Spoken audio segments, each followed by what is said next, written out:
പുതിയ സർക്കാർ അധികാരത്തിലെത്തിയ ശേഷം ഒരുപാട് ചർച്ച ചെയ്യുന്ന വിഷയമാണ് ക്ഷേമ പെൻഷനെ കുറിച്ച്. അതുമായി ബന്ധപ്പെട്ട ഒരു വീഡിയോ ആണ് നമ്മൾ ഇന്ന് ചെയ്യാൻ ഉദ്ദേശിക്കുന്നത്.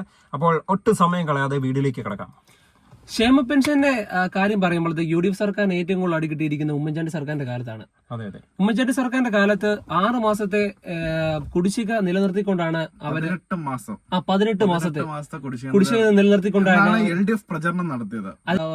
തോമസ് ഐസക്കിന്റെ ഇതില് കാണാൻ പറ്റിയിട്ടുണ്ട്. അത് അത്രയും കുടിശ്ശിക ഇല്ലായിരുന്നു. നമ്മൾ ഒരു രാഷ്ട്രീയ പാർട്ടിക്കും അനുകൂലിച്ച വാസ്തവമാണ് ഇതിനകത്ത് യഥാർത്ഥ നടന്ന കാര്യങ്ങളാണ് ഇവിടെ പറയുന്നത്. കാരണം അന്നത്തെ പോലെയല്ല ഇന്നത്തെ. ഇന്ന് കാരണം ഡിജിറ്റലായിട്ട് ആൾക്കാരെല്ലാം വാച്ച് ചെയ്യുന്നുണ്ട്. സോഷ്യൽ മീഡിയ ഇത് വളരെയധികം ചർച്ച ചെയ്യപ്പെടുന്ന വിഷയങ്ങളാണ് ഇതെല്ലാം. ഇതിനകത്ത് ഇലക്ഷന്റെ പ്രധാന കണ്ടന്റ് എന്ന് പറഞ്ഞാൽ ക്ഷേമ പെൻഷൻ തന്നെയാണ്. അത് ഏത് ഇലക്ഷൻ ആയിക്കോട്ടെ. അതെ.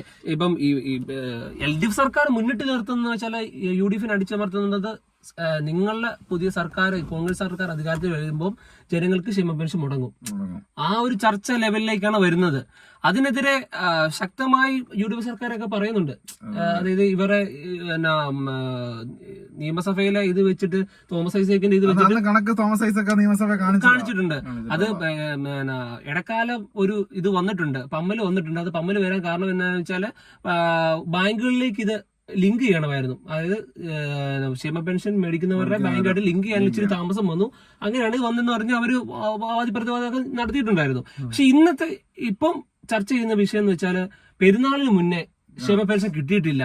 ഇടത് ക്യാമ്പുകളിലുള്ള പ്രചരണം എന്താണെന്ന് ചോദിച്ചാൽ ആദ്യമായിട്ടാണ് പെരുന്നാളിന് ക്ഷേമ പെൻഷൻ മുടങ്ങി എന്ന് പറഞ്ഞത്. എന്നാൽ അങ്ങനെയല്ല സംഭവം നടന്നത്. നിങ്ങൾ അറിയണം. അതിന്റെ വാസ്തവം വെച്ചാൽ 25-ാം തീയതി സർക്കാർ ഉത്തരവിറക്കി. അത് സർക്കാർ ദിവസങ്ങളായതേ ഉള്ളൂ. അതെ. മെയ് 4-ാം തീയതി റിസൾട്ട് വന്നു.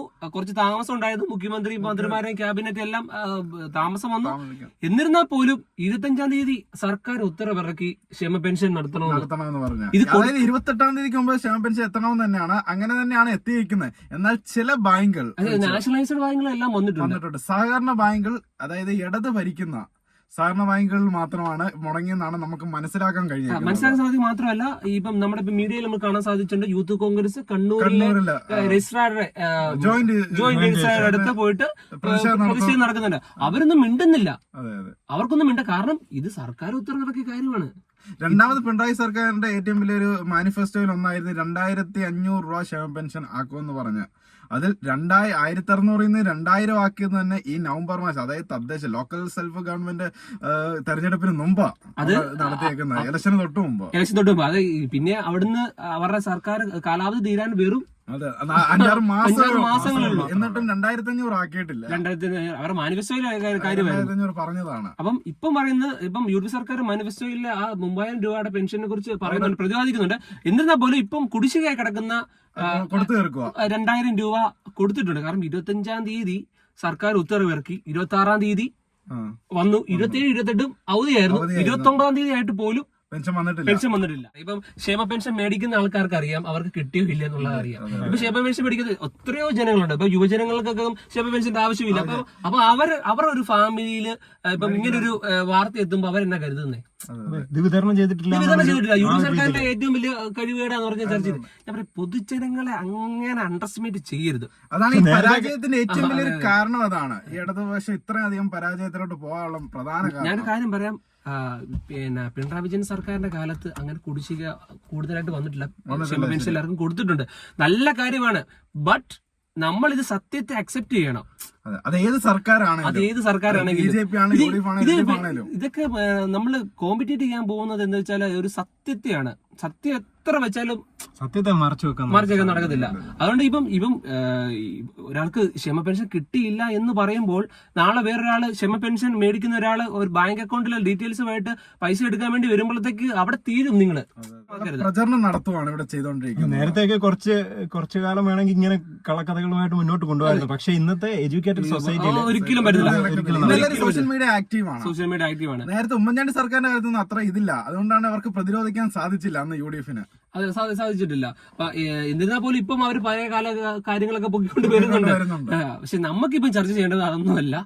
പെരുന്നാളിന് മുന്നേ, അതായത് പെരുന്നാൾ 28-ാം തീയതി ആയിരുന്നു.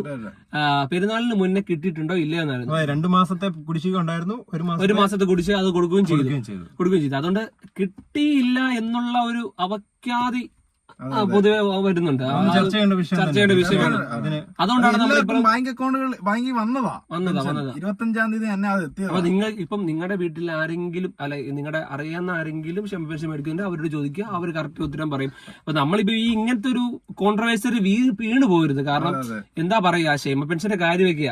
അതെ, ഇപ്പം ഏറ്റവും നല്ല രീതിയിൽ കൊടുത്ത ഒരു പിണറായി വിജയൻ സർക്കാർ ഞാൻ പറയുന്നത് മുടക്കം വരാതെ ഇടയ്ക്ക് ചെറിയ 2-3 മാസം തീർത്ത് തന്നെ കൊടുക്കുകയും ചെയ്തിട്ടുണ്ട്. അപ്പം അങ്ങനെയുള്ള ഇതിലേക്ക് നമുക്ക് ഈ ഒരു കോൺട്രവേഴ്സറി നടത്തേണ്ട ആവശ്യമില്ല.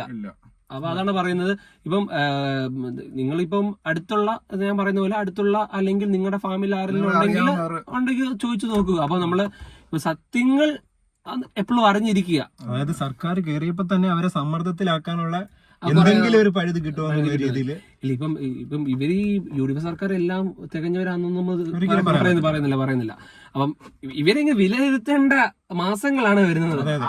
നമ്മൾ നേരത്തെ വീഡിയോയിൽ പറഞ്ഞിട്ടുണ്ട്, ഇവരെ വിലയിരുത്തേണ്ട മാസങ്ങളാണ് ഇനി വരാൻ പോകുന്നത്. അതെ 3000 രൂപ പെൻഷൻ ഉടൻ തന്നെ KSRTC ജൂൺ 15 പറഞ്ഞിട്ടുണ്ട്. അതിനെക്കുറിച്ച് നമ്മൾ ഈ വീഡിയോ ഇട്ടിട്ടുണ്ട്, നിങ്ങൾ കയറി നോക്കുക. അപ്പം ഇനി നമ്മള് കാര്യങ്ങളെ കൂടുതൽ വളച്ചൊടിക്കാനോ നീട്ടിക്കൊണ്ട് പോകാനോ വാസ്തവം എന്താ നിങ്ങൾ മനസ്സിലാക്കുക. എല്ലാവർക്കും ക്ഷേമ പെൻഷൻ കിട്ടിയിട്ടുണ്ട്. ചില സഹകരണ ബാങ്കുകൾ ഒഴിച്ച് അവര് കൊടുത്തില്ല. യൂത്ത് കോൺഗ്രസ്സുകാര് മറ്റേ നമ്മുടെ ജോയിന്റ് രജിസ്ട്രാർഡ് അവിടെ ചെന്ന് പ്രതിഷേധം ഉയർത്തിയപ്പോൾ അവിടെ നിന്ന് അറിയാൻ സാധിച്ചത് CPM ഭരിക്കുന്ന ചില സഹകരണ ബാങ്കുകളിൽ നിന്നാണ് വിതരണം മുടങ്ങി നിൽക്കുന്നതാണ്. അപ്പം എന്തായാലും ക്ഷേമ പെൻഷൻ എല്ലാവർക്കും കിട്ടിയിട്ടുണ്ട്. ഇത് ജനങ്ങളെ മണ്ടന്മാരാക്കുന്ന 62 ലക്ഷത്തോളം പേര് ക്ഷേമ പെൻഷൻ മേടിക്കുന്ന അവരെ മണ്ടന്മാരാക്കിയിട്ട് നമ്മളെ എന്ത് കിട്ടാനാണ്? ഇങ്ങനെയൊക്കെ ഇപ്പോൾ അവയ്ക്കാദികൾ അടിച്ചിറക്കുവാണെങ്കിൽ നിങ്ങളുടെ അഭിപ്രായം എന്താണെന്ന് താഴെ കമന്റുകളായിട്ട് നിങ്ങൾക്ക് അറിയാവുന്നവരുണ്ടെങ്കിൽ കിട്ടിയിട്ടുണ്ടെങ്കിൽ കിട്ടിയെന്ന് കമന്റ് ചെയ്യുക. അതെ തീർച്ചയായിട്ടും നമ്മള് പുതിയൊരു വിഷയമായിട്ട് വീണ്ടും ഉടനെ തന്നെ എത്തുന്നതാണ്. അതുവരേക്കും ബൈ.